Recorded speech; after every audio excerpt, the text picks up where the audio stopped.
Hello everyone, and welcome to Wednesday Words. This week the theme of our service is Encountering the Unexpected Other, and we are looking at that theme through two films. Arrival, which is about the arrival of extraterrestrials to Earth, and Moana, which is about the title character's quest to save her island, which includes meeting all kinds of interesting characters, most of whom are not human. So these two movies are about encountering the really other, the really alien to our own experience. But for Wednesday Words today, I want to talk about what happens when the unexpected other that we encounter is ourselves. So lots of spiritual traditions have, as part of their message, the idea that we should work to know ourselves. Know thyself was famously a message that greeted visitors to the oracle at Delphi in ancient Greece. And ever since, lots of spiritual traditions have told us that there is something valuable to knowing ourselves.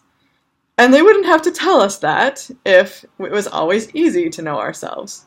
But actually, as we discover in the course of human life, it can be really difficult to know all of ourselves and all of our pieces, to really know ourselves thoroughly. And because of that, various cultures and various spiritual traditions have developed spiritual practices designed to help us know ourselves more deeply.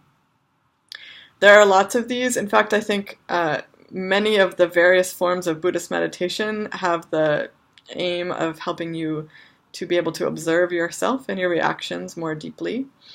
But I want to tell you about one of my favorite of these practices today, and that is the drawing of mandalas. So mandala means circle, and in spiritual terms, mandalas usually refer to a very elaborate scheme of the world that is drawn in a circle.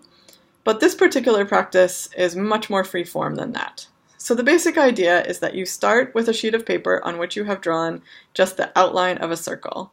The easiest way to do this, if you're doing it at home, is to find a round object that is smaller than your piece of paper and trace it. So a plate or a bowl or whatever you happen to have handy. And then to engage in a meditative practice of filling in that circle as the spirit moves you, if you will. So, get some art supplies that you are particularly fond of. This works really well with crayons or colored pencils or pastels. But if you happen to have the right equipment, it would work fine with watercolors or whatever markers, whatever you have that you enjoy using.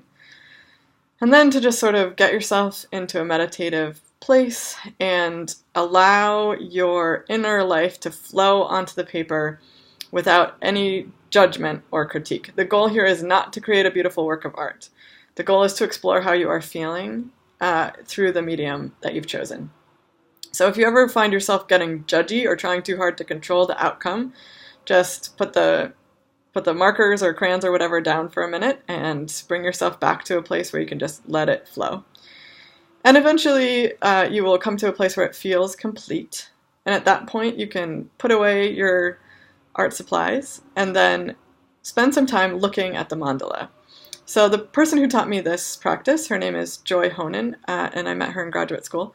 She suggests turning it around, so looking at it upside down and sideways and basically from all angles, and see what emerges.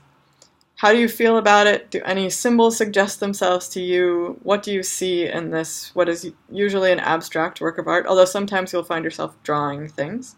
Basically, look at this the way you would look at a dream. So what is this trying to tell you about what's happening in your inner world? And sometimes you know exactly what's happening in your inner world and you're like, oh yes, there's that feeling I've been having all day, just expressed on the paper. But sometimes things will emerge that you didn't expect, and that will give you a tool for diving into your own mind and your own heart and seeing what is there. I have, at points in my life, done this every day or every week, and it's a really great practice to do regularly, to sort of watch your consciousness dancing, if you will, onto the page and see what is active for you and what you can see in these drawings.